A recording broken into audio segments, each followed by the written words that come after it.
دفعہ کا ذکر ہے کہ ایک گاؤں میں ایک غریب خاندان رہتا تھا۔ خاندان میں 3 لوگ تھے، ماں، بیٹی اور ایک بیٹا۔ بیٹے کا نام ساحل تھا۔ ساحل کے والد کا انتقال ہو چکا تھا۔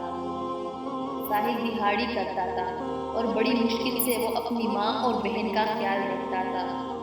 اس کی بہن کی منگنی ہو چکی تھی اور اس کے سسرال والے بار بار ان کے گھر آتے تھے اور شادی کا مطالبہ کرتے تھے، لیکن غریبی کی وجہ سے ساحل کی ماں ان سے تھوڑا وقت لینے کا کہتی تھی۔ ساحل کی ماں گھر پر سلائی کڑھائی کا کام کرتی تھی، جن سے تھوڑے بہت پیسے آتے تھے، اور انہی پیسوں سے اس نے اپنی بیٹی کے لیے ایک کمیٹی شروع کی تھی، جس سے وہ اپنی بیٹی کو عزت کے ساتھ رخصت کرے۔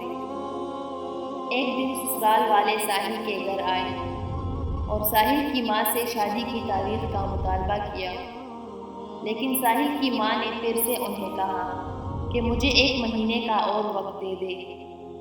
سسرال والوں نے بہت سخت لہجے کے ساتھ ساحل کی ماں کو خبردار کیا کہ اگر اگلے مہینے ہمیں شادی کی تاریخ نہ دی تو ہم آپ کی بیٹی کو چھوڑ دیں گے اور ہم رشتے کو ختم کر دیں گے۔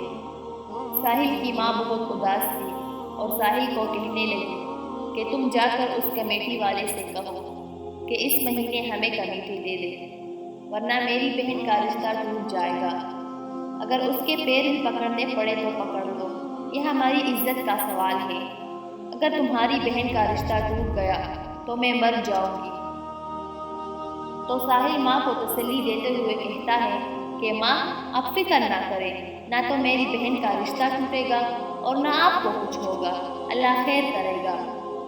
اگلے دن جب ساحل مزدوری کے لیے جاتا ہے تو وہاں بھی ان سوچوں میں ڈوبا رہتا ہے کہ خدا نہ خواستہ اگر میری بہن کا رشتہ ٹوٹ گیا تو عزت سے تو جائیں گے ہی جائیں گے، میری ماں بھی زندہ نہیں رہ پائے گی۔ یہ سوچتے ہوئے ساحل کا پیر پھسل جاتا ہے اور وہ سیڑھیوں سے گر جاتا ہے، اور وہاں کے اور مزدور بھاگ کر آتے ہیں اور اسے سہارا دے دیتے ہیں۔ جب ساحل کام کرنے کے بعد اس کمیٹی والے کے پاس جانے لگتا ہے تو اس کے دل میں خیال آتا ہے کہ بجائے اس کے کہ میں ایک انسان سے مانگوں اور اس کے سامنے گڑ گڑاؤں، اس کے پیر پکڑوں، تو اس سے بہتر ہے کہ میں اللہ تعالیٰ کے سامنے گڑ گڑاؤں اور اس ذات سے مانگوں جو ہم سے 70 ماؤں سے بھی زیادہ محبت کرتا ہے۔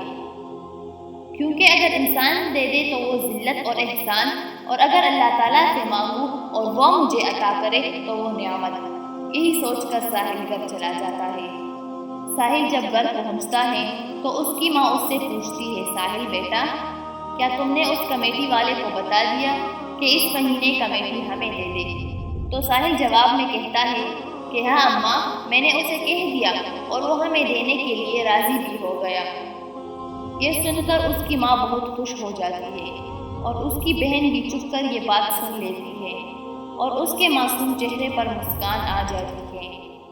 ساحل کی ماں کہتی ہے کہ اب تو ہمیں شادی کی تیاریاں کر لینی چاہیے۔ ساحل آدھی رات کو اٹھتا ہے، جائے نماز پر بیٹھ کر اللہ تعالیٰ کے سامنے فریاد کرتا ہے، اے اللہ، میں نے صرف یہی سوچ کر اپنی امی سے جھوٹ بولا کہ تو ہماری مدد کرے گا، میں نے صرف تجھ پہ ہی بھروسہ کیا، اب ہماری عزت بچانے والا صرف تو ہی ہے، بے شک تو ہمیں رسوا نہیں کرے گا، تو میری مدد کرے گا اور میری بہن کی عزت اور میری امی کی زندگی کی حفاظت کرے گا، اور زور زور سے رونے لگتا ہے۔ ساحل کی ماں نیند سے اٹھ کر اس کے پاس آ جاتی ہے، ساحل سے کہتی ہے کہ کیا ہوا بیٹا، کوئی پریشانی ہے؟ ساحل اپنی ماں کی طرف دیکھ کر بات کو گھما کر کہتا ہے کہ نہیں امی، کوئی پریشانی نہیں، بس یہ سوچ کر رو رہا ہوں کہ میری بہن ہم سے دور چلی جائے گی۔ یہی کہہ کر وہ اپنی ماں کے گلے لگ جاتا ہے اور اس کے ساتھ اس کی ماں بھی رونے لگتی ہے۔ اور پھر 1 مہینہ گزر جاتا ہے، شادی کی تیاریاں مکمل ہو جاتی ہے، بس صرف کمیٹی والے پیسوں کی ضرورت ہوتی ہے۔ اور اسی صبح جب ساحل گھر سے نکلتا ہے تو اس کی ماں اس سے دوبارہ کہتی ہے کہ بیٹا، آج اس کمیٹی والے کے پاس ضرور جانا۔ جواب میں ساحل کہتا ہے کہ ٹھیک ہے اماں، میں چلا جاؤں گا۔ اور جب گھر سے نکلتا ہے تو ساحل یہی سوچتا ہے، اب میں پیسے کہاں سے لاؤں؟ کوئی راستہ دکھائی نہیں دیتا۔ اور آخر کار وہ خودکشی کرنے کے لیے ایک کنویں کے کنارے کھڑا ہو جاتا ہے۔ جب ساحل خودکشی کرنے لگتا ہے تو اس کی آنکھوں کے سامنے ماں کا معصوم چہرہ، اس کی ہنسی اور اس کی بہن اسے یاد آ جاتی ہے اور وہ رونے لگ جاتا ہے۔ اسی دوران جب وہ کنویں میں چھلانگ لگانے لگتا ہے تو اسے ایک کال آ جاتی ہے اور کال اس کمیٹی والے کی ہوتی ہے۔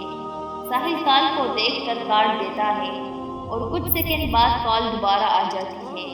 ساحل غصے سے کال پک کرتا ہے اور کمیٹی والے کو کہتا ہے کہ میری ماں تمہیں پیسے بھجوا دے گی، میں کہیں دور جا رہا ہوں۔ اور جیسے ہی کال کاٹنے کا ارادہ کرتا ہے تو وہاں سے کمیٹی والا کہتا ہے کہ نہیں ساحل، قسط بھجوانے کی کوئی ضرورت نہیں، بلکہ اس بار کمیٹی تمہاری ہی نکلی ہے، تم آ کر پیسے لے جاؤ۔ یہ سن کر ساحل رونے لگتا ہے اور اس بار آنسو غم کے نہیں بلکہ خوشی کے آنسو ہوتے ہیں اور وہ زمین پر سجدہ کر کے اللہ تعالیٰ کا شکر ادا کرتا ہے۔ میرے عزیز ساتھیوں، اس کہانی سے ہمیں یہ سبق ملتا ہے کہ ہمیشہ ہمیں اللہ تعالیٰ سے ہی مانگنا چاہیے۔ اپنی مشکلات، اپنی مصیبتیں سب کچھ اللہ تعالیٰ کے سامنے پیش کرنی چاہیے، کیونکہ ایک اللہ ہی وہ ذات ہے، ایک ایسی ہستی ہے جو اپنے بندے کو اکیلا نہیں چھوڑتا۔ بے شک